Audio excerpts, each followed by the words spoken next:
Hey YouTube, this is Tennis11151 again. Sorry it's been a long time. I had just recently gotten my laptop stolen, unfortunately. Which is unfortunate because I had to wait till I bought a new one. So yeah. And I kind of don't, because of that, I don't know if I should make my other CGE pickup still. If you guys want me to, feel free to comment below and let me know. Otherwise, I'm just going to go with some of the more interesting things and rare things that I found from CGE, along with some of the recent pickups I've gotten for the last few weeks. So let's get to it. First thing I want to show you is a Sega Genesis game called Shadow of the Beast. From what I can see, this looks like a side-scrolling shooter of some kind. I'm not completely sure, but the artwork is pretty good. I can tell this was actually repackaged. The more obvious way is just based on the inside. There's things hidden inside, so it was just repackaged. But it is a Psygnosis game, and I do love Psygnosis, so I bought this specifically because of that. So yeah, Shadow of the Beast. I got this for $10 at the Game World booth at CGE, so I was happy about that. Another game I got from a local shop known as We Play Games here in Vegas, Wiz and Liz. This is another wacky looking game.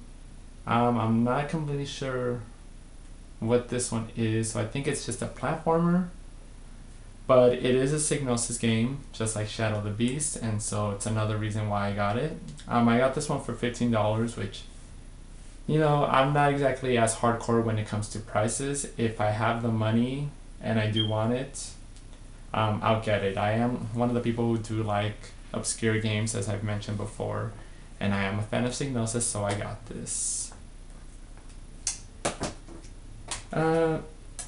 Another game I got was actually at a Savers.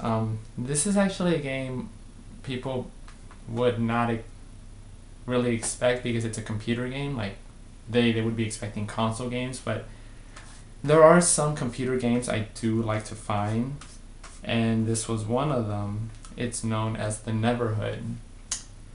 For anyone who doesn't know, if you have played Skull Monkeys, that was the on the PlayStation, that was the sequel to this game. And basically both of them are platformers, and it's basically clay animation, which makes it unique. It's a they're both very interesting platformers.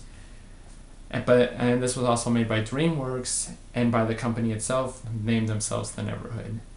This is actually a really difficult game to find. The amount of units that were made for this was very limited, so it's actually a pretty sought after game. I've seen it go for like $60–80 just for the case and the CD itself. It is complete, as you can see, and the disc is actually in really good condition. You know, very like minimal scratches or anything, but it's in really good condition. And so this was a game I was really looking forward to. It's probably one of the rarest games I have in my collection now, since it's pretty rare. But yeah, The Neverhood, I got this for $5, so I was really happy about that. So I've actually played it on an emulator. I don't really feel like playing this just because of, unless I can find another one, I'm not really planning on playing this. But yeah, really fun game. I would definitely recommend this if you're into computer games, since it's a really fun game and not easy to find.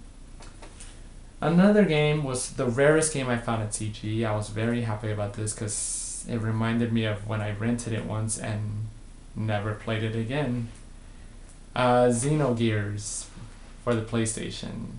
It is complete. It's in excellent condition. It's almost like brand new, and I got it for retail at $50, but it's a really awesome game. I've only gotten through like maybe 5% of the story because of how I was younger, and I've just been too busy to play it, but I will eventually play it and beat it. I heard this is a really fun game. I enjoyed it when I was younger, and so I'm hoping to play this again. So yeah, Xenogears for $50 at CGE. Couldn't be happier more with the decision I made.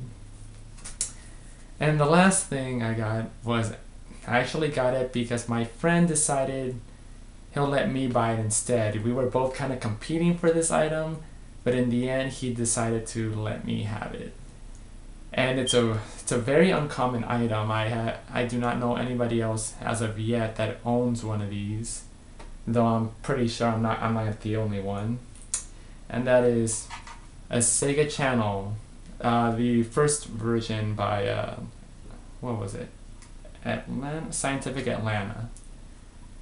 For anyone who doesn't know what this is, this basically used to be used for the Genesis. It was created in 1994 and only lasted 4 years. But you plug it into your Genesis, and then you also plug it into your TV, and you can basically, for a monthly service fee, you can play whatever games are provided in the service. And it could be any games that were brand new at the time. It could be games that were older when this wasn't around. But this was pretty cool. Kind of just think of it like almost like an Xbox Live type of thing in a way, if you want to consider it. And I have never seen one of these before. I did not even know such a thing existed for the Genesis until my friend pointed this out at the swap meet. And I got this for $5, so this was a steal considering I do not know anyone else who owns it, let alone if it's even like sold online, because I only found a manual on eBay. But yeah, I was really happy about this considering it's pretty cool. Like, my friend said he loved this thing, and so it's kind of cool to have something of such history for the Genesis to have. But yeah, those have been my most recent pickups, other than the things I picked up at CGE, and so I hope you guys have enjoyed it. Give it a thumbs up if you've enjoyed it. If you like what I've been doing so far, subscribe. And so I'll see you later. Thank you.